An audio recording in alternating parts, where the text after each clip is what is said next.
issues or challenges with AI before talking to you about it? First of all, what's his name? What do you call your AI? Is it the guy George or the girl? Paul Thomas. George Paul. GPT. You know, I don't know. It's either wisdom or it could be a real problem. You know, if you're doing this or you know somebody that is, stick around because we're about to get into this. 5, 4, 3, 2, 1. Whether you've been married 1 or 20 plus years, at some point you realize you married into crazy. And that's what our show is all about.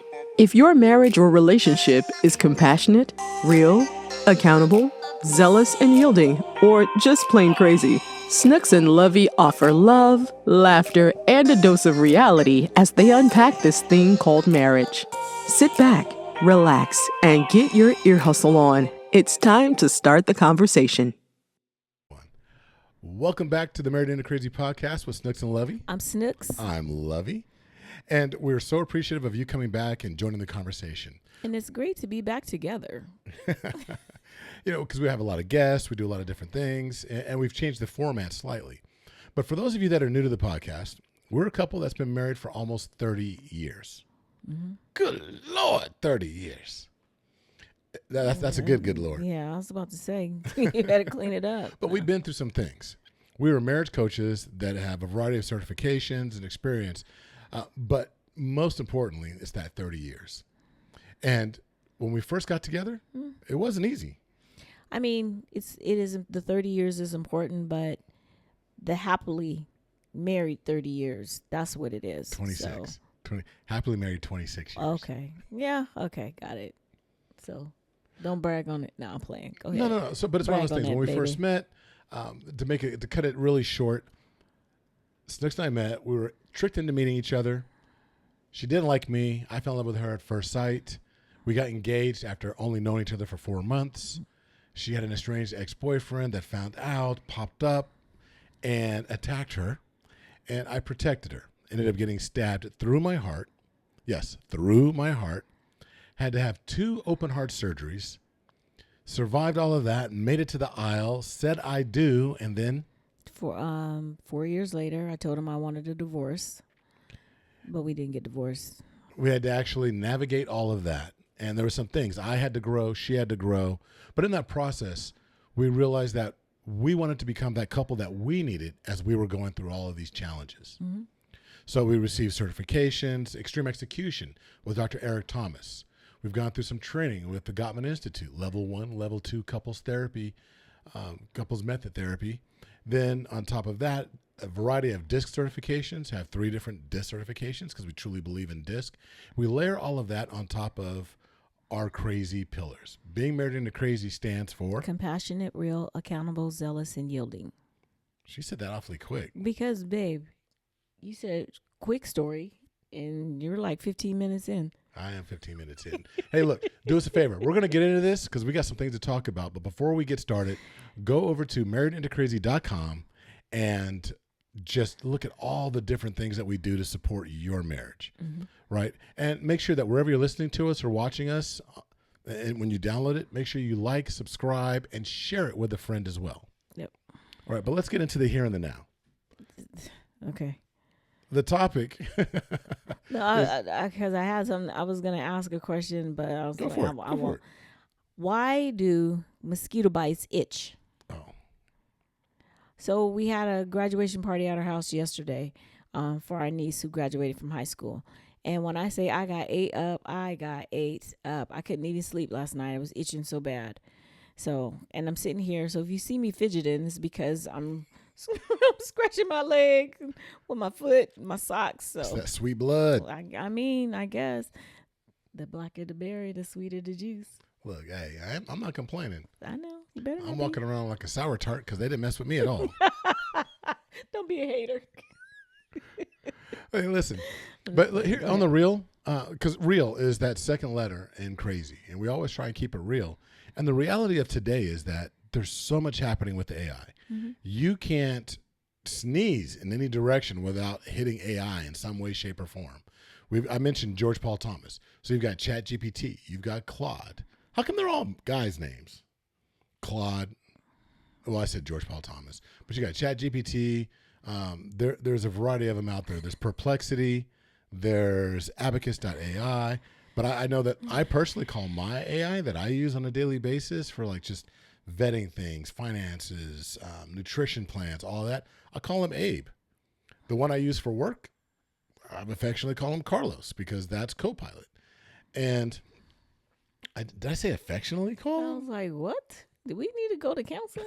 Seriously. But it's one of those things that's becoming prominent. I know people right now today that got notice that there's going to be a drawdown at their jobs, and because they're going to be implementing more AI, but there's been a drawdown in business. It's been slowing down. So they want to figure out ways to become more efficient. But AI is showing up everywhere. But our question is, what if AI is becoming that third person in your marriage? I mean, from a technology standpoint, you just named all the things that you do with AI or you use it for. So I feel like it's obvious that it's part of the relationship in some way, shape, or form. Now, when you're asking the question about the third person, what exactly are you asking? Like the role of AI within the relationship, because I use AI to there's something that I'm trying to figure out, like when we are doing our finances and stuff like that. I was like, okay, I want to get all of the amortizations and things like that with the interest rates and stuff. So, we're creating this avalanche and snowball and so on and so forth. I utilize AI for that. Okay, tell me the best way, tell me blah, blah, blah. And I put all the information in there. I mean, that's part of our finances, right? So True. It is part of the relationship, so to speak. Yeah, but you know what you said? So you ask it all these different questions. But I'm thinking 20 years ago, I mean, we've been married 30 years. This upcoming January, in about 30. 6 months, it will be 30 years married. We've been together for 30 years. And 20 years ago, we would have called a friend. I'm just saying, just in general, not just us, but 20 years ago, we would have called a friend. 30 years ago, if there were challenges that were going on, we would have probably called the pastor. If we went to church. I mean, we do go to church, but yeah. But today, we're talking about talking to a machine. So I don't know how I feel about that, simply because, and maybe I don't know enough about AI to say, it's artificial intelligence. But I think I asked the question before about like, how does AI get its information? Like somebody had to put the info in the AI, right? So is it really artificial, or is it a culmination of like the top 10% of IQs, and they all have information in there? I mean, you know what I'm saying? So it's the internet. So it's basically all of the information that's been put in the internet. All AI does is it scrubs and scours the internet for all information. And not just the internet, not just what people typed in questions, but magazines, resources, websites, anything that has been put out in the vast web. AI goes there. In each of these groups, whether it's going to be Anthropic or OpenAI, and these are the parent companies of who owns these different platforms, but they have different ways of going about the culmination, the cascading of it. So when they talk about how AI does hallucinations, right? It's because AI hallucinates. Have you heard that? No.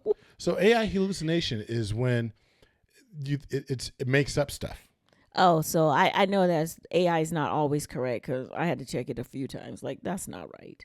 Yeah. So but that's like Wikipedia. Exactly. It's no different than Wikipedia, but it's also to fill in the gaps. But it might be answering a question today, 2026, with information. It might miss something somewhere for whatever reason, a glitch, and it's answering you with information from 2019, though it's been absolutely updated. And if it's not absolutely correct, AI has been known to fill in the gaps and make up its own answers, so to speak. Yeah, and it's funny you say that, because I've actually did a test of AI about a Bible scripture, because I heard that, it doesn't give you the right information all the time. So I did something for a Bible scripture to see what it was going to say, and I was like, that doesn't say that. No, I had the Bible there, but again, I have two different versions of the Bible. It but quoted the book of McDonald's, it did not. chapter. No lie, it did give me a name of a book that wasn't in the Bible. So, but that's left up to some interpretation for somebody else to say, well, that book was left out of the Bible. Anyway, I can go on and on about that. But let's, back to what your point was. But from a relational standpoint, instead of turning to, I think it becomes, I think there's good and bad, right? Because I think in the preamble, I said that it could be wisdom, but it could also be a problem. So how is it wise? I think it's wise. Or how? Tell me why you think it would be a good idea. There's several different reasons. Tell me. I think one of the main things, it's around 24/7. If there's something that's on your mind and there's something that you want to talk to your spouse about, but you're like, oh, how do I even broach this subject? You can just go to your AI and say, okay, look, I want to talk to my spouse about this. I'm having this challenge. So perhaps, what's a good way to start the conversation without creating like massive conflict? So the flip side of that is AI don't know me. So hold on. Okay. See, because you just interrupted me. And You AI does not interrupt. Oh, so that's another benefit of it doesn't judge. Wow. Okay. It doesn't gossip. It responds instantly. Like right now, I don't gotta wait because some does people in this house. Wikipedia. Hold on, some people in this house. You ask them a question, it's like, let me ponder, let me contemplate, let me think about this. Do you want the right information, or do you just want an answer? So, I mean, if that's all you're looking for is just an answer, a fill in the gap, a fill in the hole, or whatever. Like, you asked me what some of the positives are. Right. So, but that's like going to Wikipedia then. Because we know we can get an answer from Wikipedia. Is it going to be right? Wikipedia is not always contemporary, though. Like, right? It doesn't really give you all the information that. I mean, if everything's correct, that it's not absolutely on point. Okay, but that could be said for AI too, because if you're asking it, I want to know how to talk to my partner or my spouse about this certain topic, it doesn't know me and how I would respond to it. So it could give you some great information if you was talking to Jimmy across the street or something, but not me. It's not telling you how to engage with you as far as anticipating your response. It's just like, I want to tell my wife, okay, so I'm having challenges. Okay, so let me give you an example. Like, I'm having challenges. I'm struggling with pornography, and I really want to talk to my wife about it, but I don't know how to start the conversation without creating a major conflict. What's a non-confrontational way to at least start the conversation? The conversation isn't up to the individual. Like, it's not telling you first you say this and then you're going to say this. And then when she says that's when you get her. That's when you come in and say that. No, it's just how to start the conversation. So then you can have that human interaction. Practical steps, basically, to start the conversation. It could be. I think that's a positive thing that.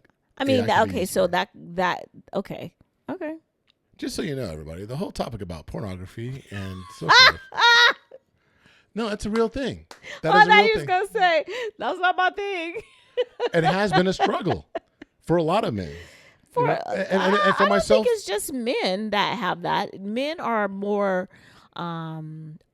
they're more out and loud and proud with it. I don't know, but it's like it's a taboo. It's a taboo, I guess. Well, but it's more of a taboo for women than it is for men.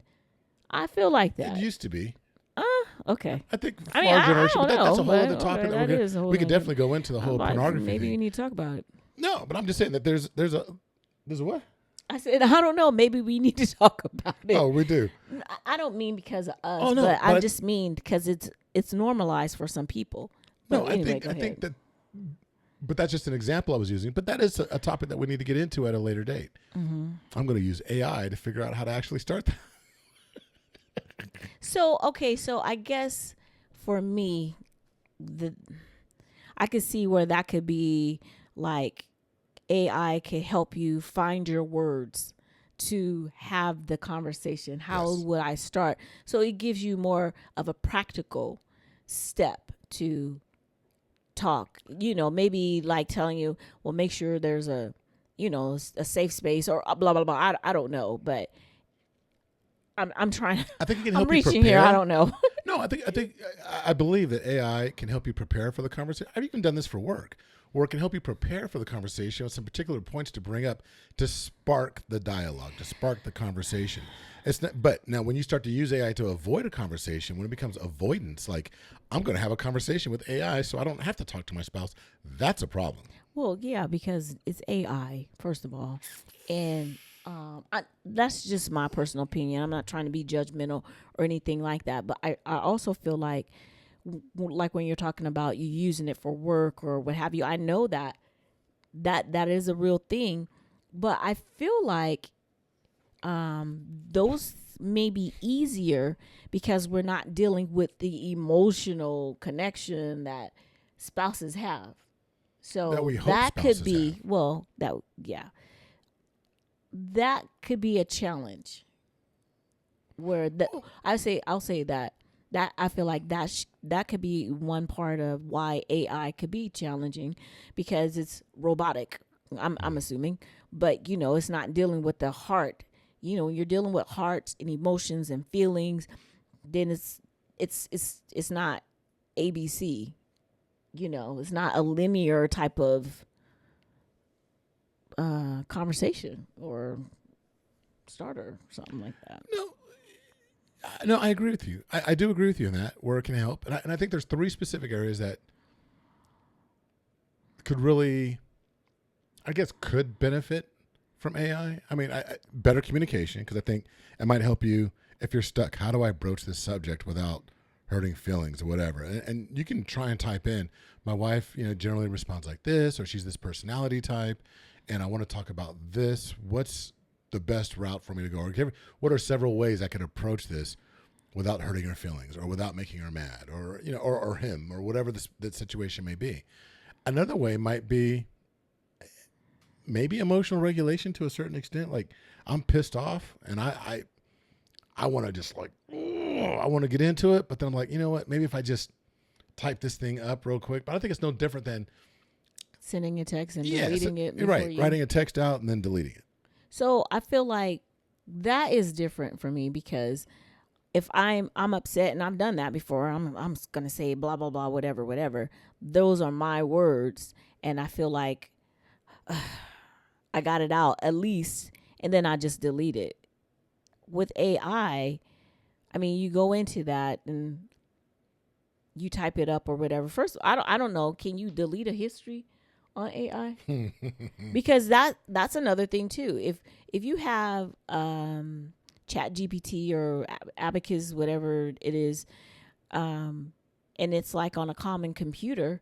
So if you're not sharing stuff with me, but you're talking to AI, am I jumping ahead? No. You can log in and log out as much as you want. I mean, you have the general one, but it's interesting. You bring up a topic that I think is very interesting. Oh, so you have your own secret code. No, just your like, own secret. It's just like anything else. Like, you have your email. When you log out of your email, it's closed. I can't go in and see your email, but you can't go in and see my email. But I mean, if we have like just for us, we have the ChatGPT or whatever is on our desktop. So if you're talking to the AI and you're not talking to me, and what if I go on AI or whichever one and I see something like over in the corner, the conversation and the title of it, I'm like, oh, what's that about? And then I look on there and I'm like, what the hell? Oh, sorry. Yeah, absolutely. What is this about? I don't know open. anything about that. The only way you can shut it down is, I don't know, maybe I haven't done this, but maybe you can go to AI and say, hey, AI. Delete this? No, secret code word is this. If I don't start the sentence with this, because then, that conversation would be. That whatever you say is going to be in the chat. Yeah, exactly. Now, here's the caveat. Don't put anything in AI that you don't want to be out in the world, because every single topic, every single thing that you put in there is going to a massive database for AI to learn. Now, it's not going to say, oh, on this day, Ronna Kaysen said this, at least not yet. not to the computers Right. take over altogether. Take over everything. But right. it's not going to say it like that to that much detail. But what it will do, it goes into the ether. It goes into the gumbo of the database of knowledge that somebody else will pull from. So whatever you're talking about, if it's truly unique or whatever, it's going into this hodgepodge.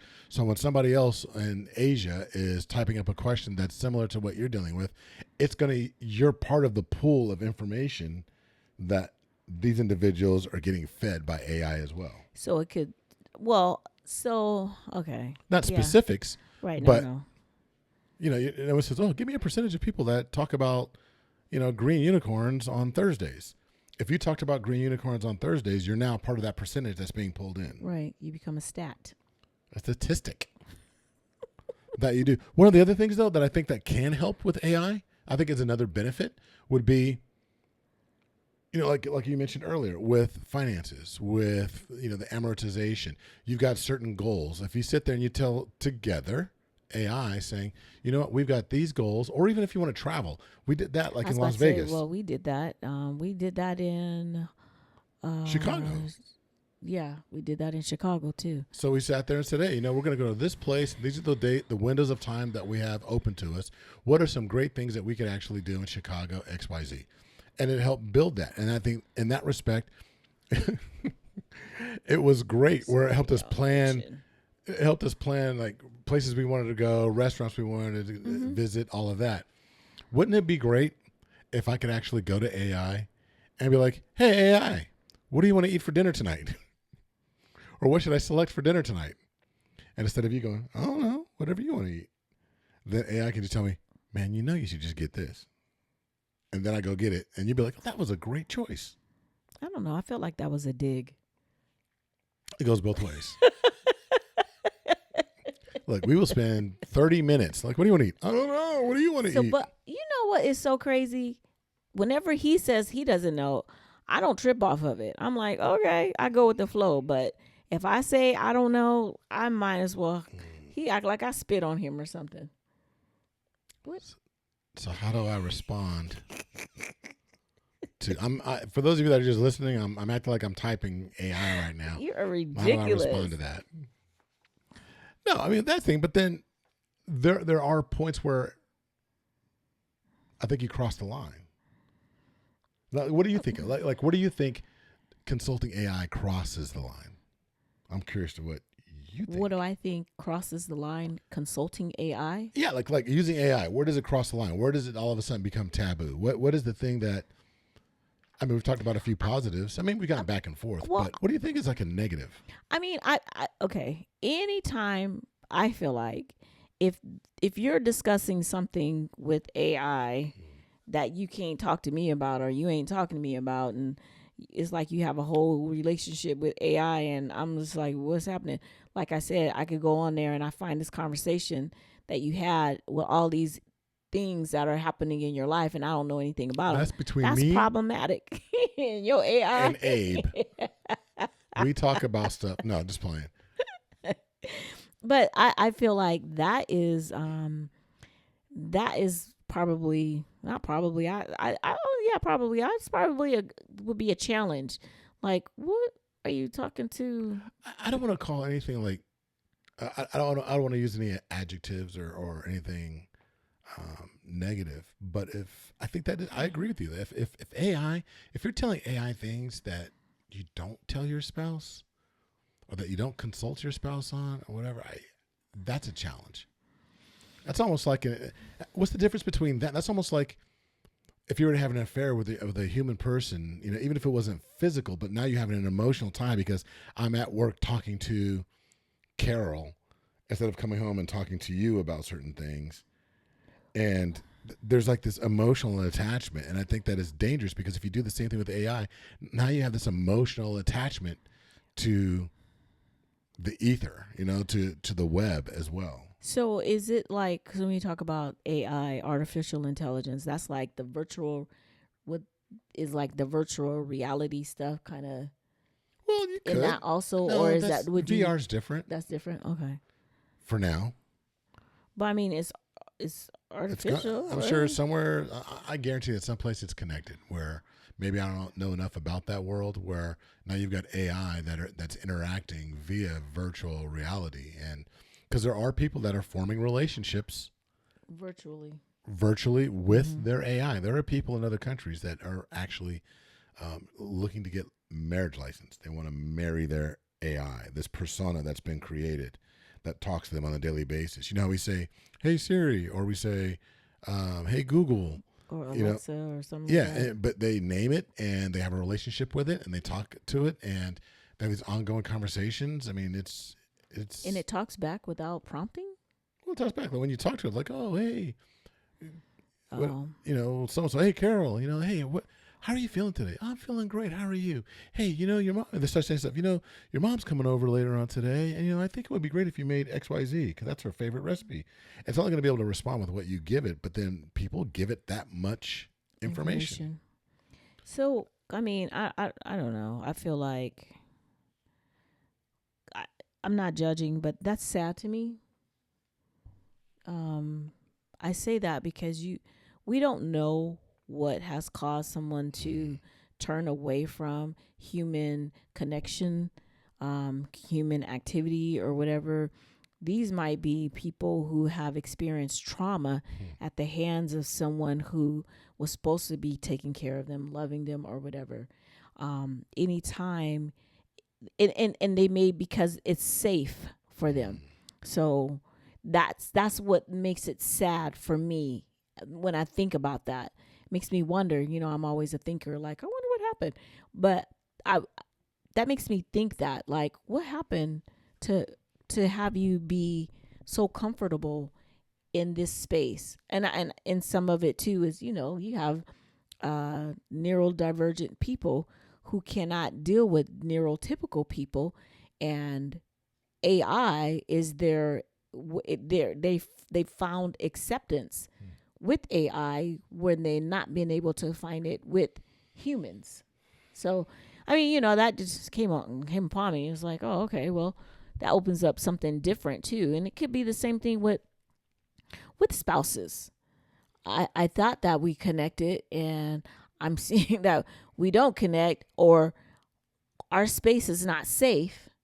So what am I supposed to do?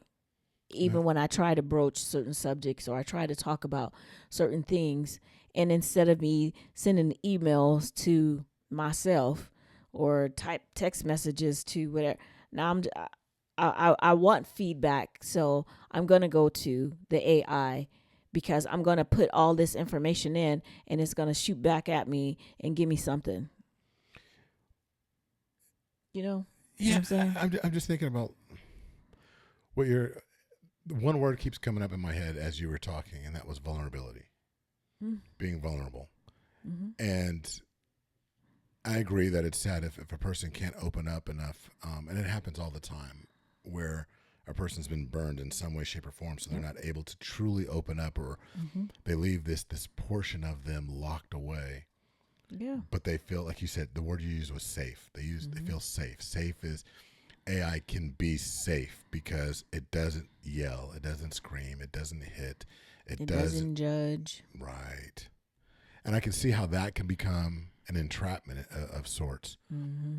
Right. And thinking, well, I feel better when I talk to, there's a lot of people, there's a lot of teenagers out there that have talked about how they feel more comfortable talking to their, an AI persona that they've created than they do their real friends, because there's no judgment, there's no peer pressure, it's not telling you to do certain things.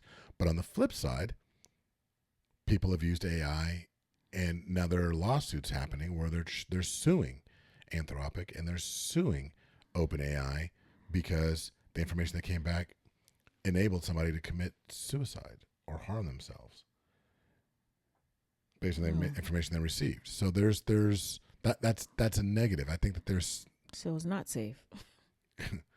there's that safety piece that can be there, and then I guess there's also the illusion of safety. Depends on it's a tool, it's a resource. It's only going to give you what you ask it for. I was about to say that's kind of like what is that saying? Don't look for something if you don't want to find it, or something like that. I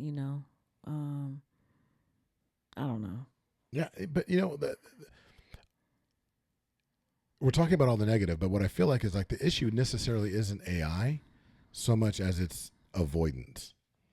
It's, the issue isn't the fact that there's a technological advancement where you can actually use something like this so much as there's, we're not getting to the root of why we're avoiding having these types of conversations, interactions with other humans, getting to the root of that problem.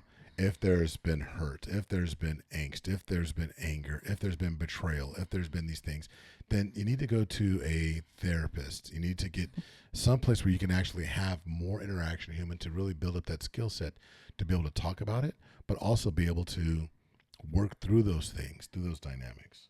Yeah. I mean, I get that. And Say I don't it, even want say to it. bring this up, but it's like when you talk about getting in front of people and talking about them. And I mean, some of the very people who they're supposed to be safe have been the ones to hurt you. And again, not trying to bring up and kick up dust, but look at the Catholic Church with the priests and stuff like that. She said not to kick up dust, and then she kicks up dust. But no, that just happens to be the biggest. But there have been pastors that have done that. There's teachers that have, a lot of people who have been in authority have done things that they've hurt other people, so. No, you're spot on. I mean, and it's there. I mean, so there's a plus and a minus there. On one hand, it can give the appearance of safety, but on the other hand, it can do harm based on what you're asking it as well. But, I want to circle back to another thing because we touched upon it earlier. But what if AI enables you or creates an entirely new form of infidelity where, because a lot of these AIs, you can have your computer, you can give it a voice, you can have it talk to you. I know people that talk to their AI and it talks back in a British accent, or it talks, you can set it up to where it has a certain. Sound like Idris. It could sound like Idris. It could sound like, I can't even think of anybody right now. Got me off. You can say Idris. No, I'm not going to say Idris. Not at all. That's funny. I'm sorry. Go ahead. I used to say Jada, but then I tossed her out, but I was so ingrained with. Tossed her out. You still like Janet. You still like Hallie. Oh, you know what? I still rock with Hallie. Yeah, I know. But so I can have it sound like Hallie. But then now you're having an intimate conversation, and it's responding in a manner in which you fantasize about and would want. But the problem is now there's an interaction that you should be having with your spouse that you are forfeiting to the machine. I mean, anytime you forfeit something, you put something above your spouse, it's a challenge. Whether it's Jimmy, if it's Carol, if it's AI, it doesn't matter. That's, from my perspective, that's always a challenge, because then you start depending on that relationship too much, because it goes back to it is safe. It doesn't talk back. It gives me what I want. If it fills my needs, or and my need is to be affirmed or whatever it is. It can do all that stuff except for the physical part of it. And for now. Well, yeah. So let me ask you this. So what you're saying is, if I hear you correctly, is that there's really no difference between emotional infidelity, whether it's with the person you work with, your neighbor, having these, a confidant, sharing things with a human that you should be sharing with your spouse. There's no difference between that and sharing it with machinery.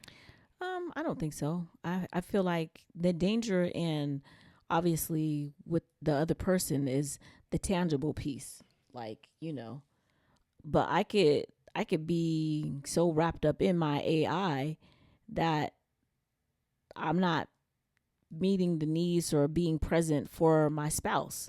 So if I'm not being present for my spouse, that's going to create some other issues, because now my spouse is like, what the hell is going on? I mean, you know what I'm saying? Yeah. And I'm not saying that that's going to cause them to go out and do some stuff, but it's going to cause friction in the home. And anytime there's friction in the home, we've said it before, if we are not together, we are apart. And if we're apart, you're letting stuff get in between you. That's going to create an issue. So it really just does depend on the person. How dependent am I on my AI? How much am I sharing with my AI? Does my AI come first before my spouse? Do they get all my time? Do they, the same kind of way that you I would know, with Becky?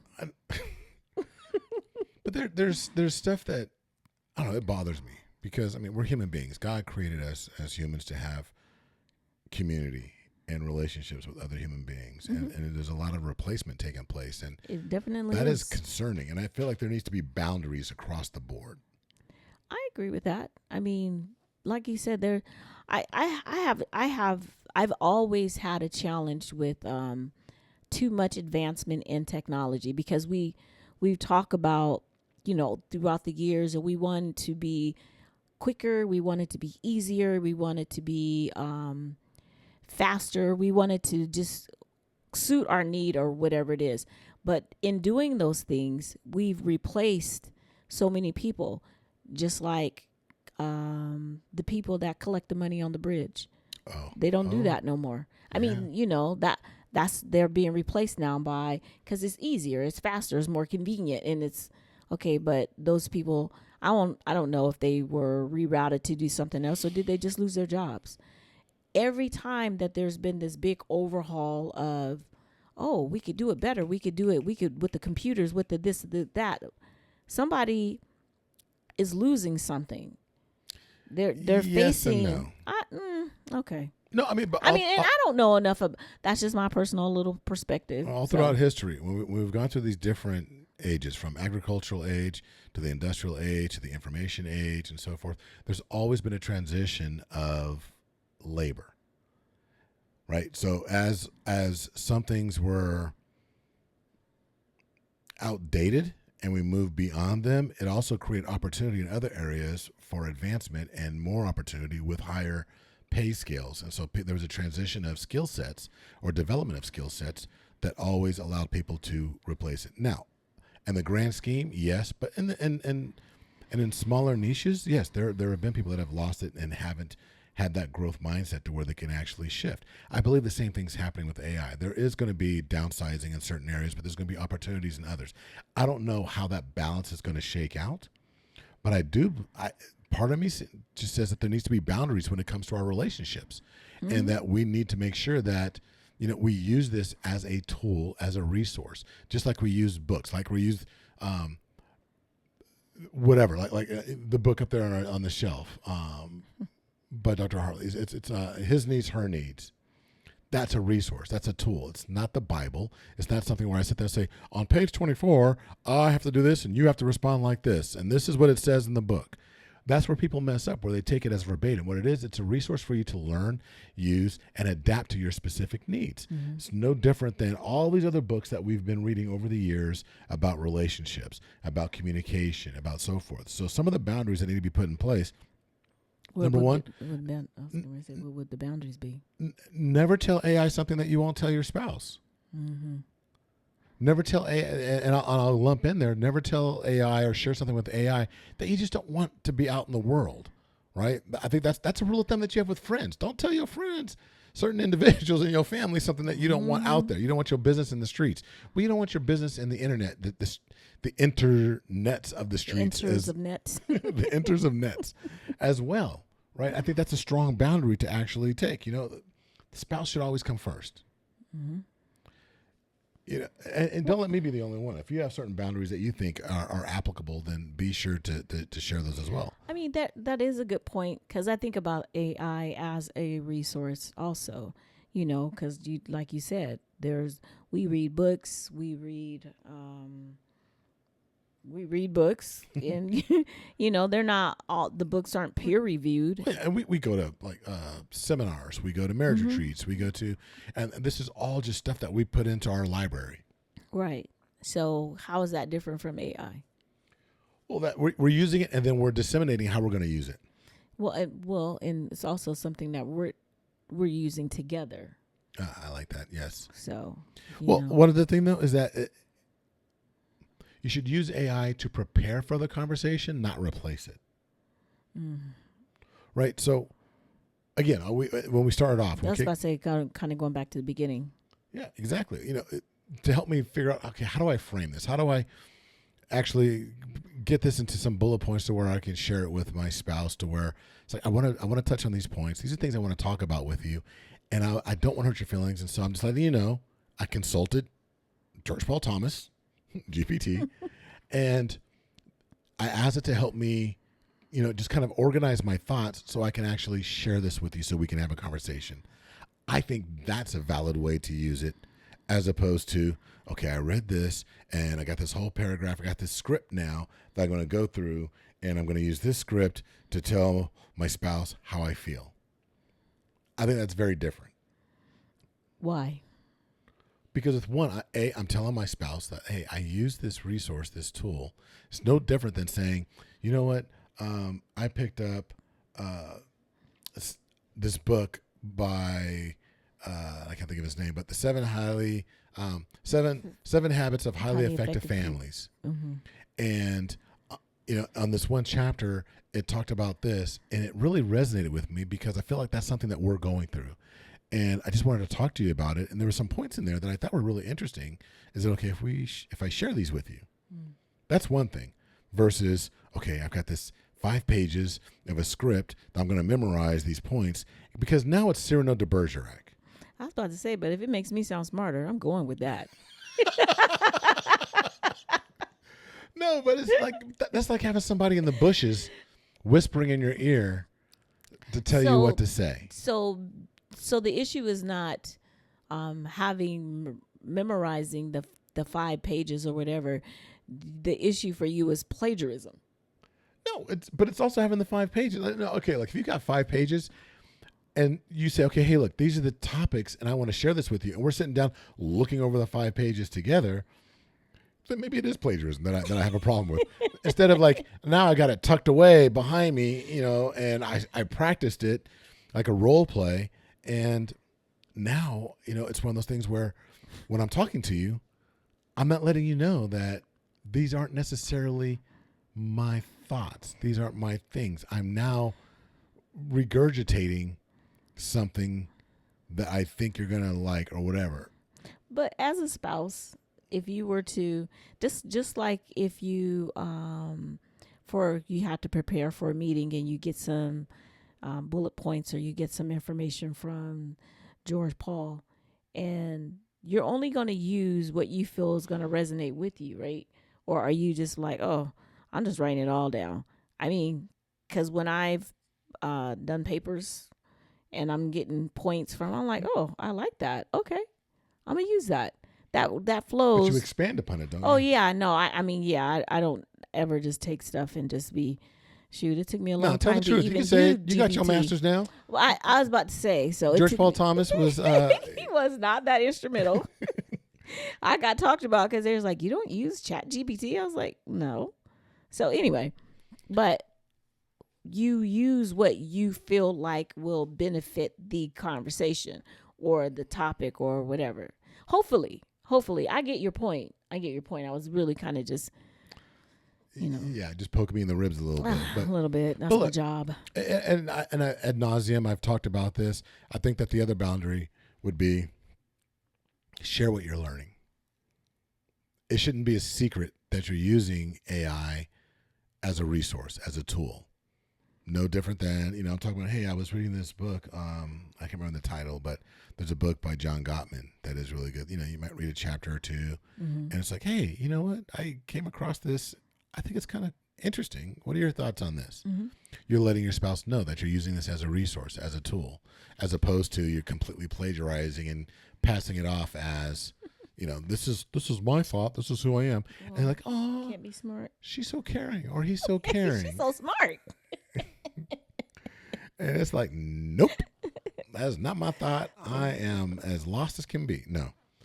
But I think those are certain boundaries that we need to take into consideration. Yeah. I mean, I understand that. The thing, to your point, I totally agree with you. Of course, we had to do devil's advocate a lot here, but The thing is with AI is artificial. If we remember that it is artificial, it's not you. It can't take the place of you. I have to sneeze. Excuse me. And that's so cute. It can't take the place of you. It could give me ideas or pointers based on what's out there, books or what have you. But at the end of the day, it's between you and I. No, that's it's going to be up to you, or it's going to be up to me to take the conversation that we have and how we're going to, okay, I forgive you for doing that, or I understand you, this, that, or whatever.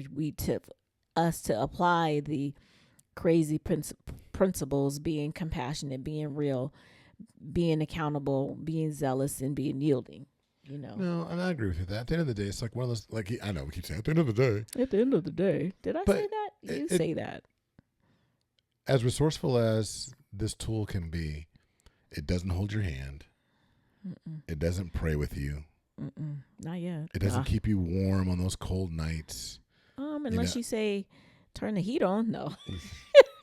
It doesn't have like that touch of skin when you want to put your foot next to, on your spouse or your leg, or touch the small of their back with your hand. That reassurance in the middle of the night that human touch. That human connection. I mean, it can never replace that. And hopefully, society-wise, I don't know, socially, we don't look to replace that.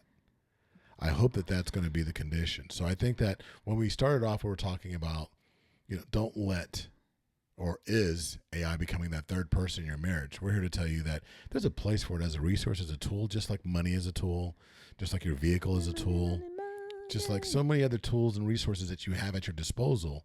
Use it for what it's meant for, but it shouldn't be replacing the most vital thing that you said before God that you want to actually have with you until you pass. Until death do you part. Until death do you part. It didn't say, until the next version of AI. Till the power goes out. Right, exactly.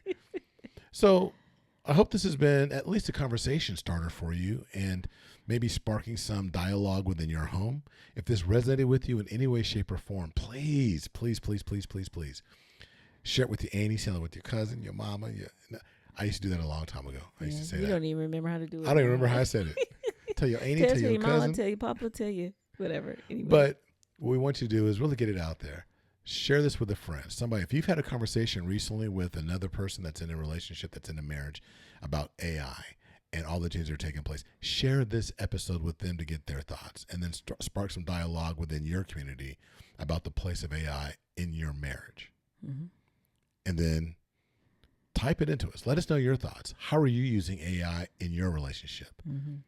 Send it to us at info@marriedintocrazy.com. Let us know how you're utilizing this. Is it a resource? Is it a problem? How can others, what do you recommend others do? And trust, if you share it with us, we'll talk about it on air, right? We'll put it out there, because I think this is a platform by which we want to make sure that we're lifting up all marriages. So if you have a resource, if you have a solution, give it to us and we'll share it with everybody else out there. Yeah. And if you have a solution about these mosquito bites, let us know. Anyway, hey, thanks for hanging out with us. Until the next time, be blessed. Bye. Bye. Thank you for listening to the Married Into Crazy podcast with Snooks and Lovey. Please like, subscribe to, and review the show wherever you access it, and tell a friend about us.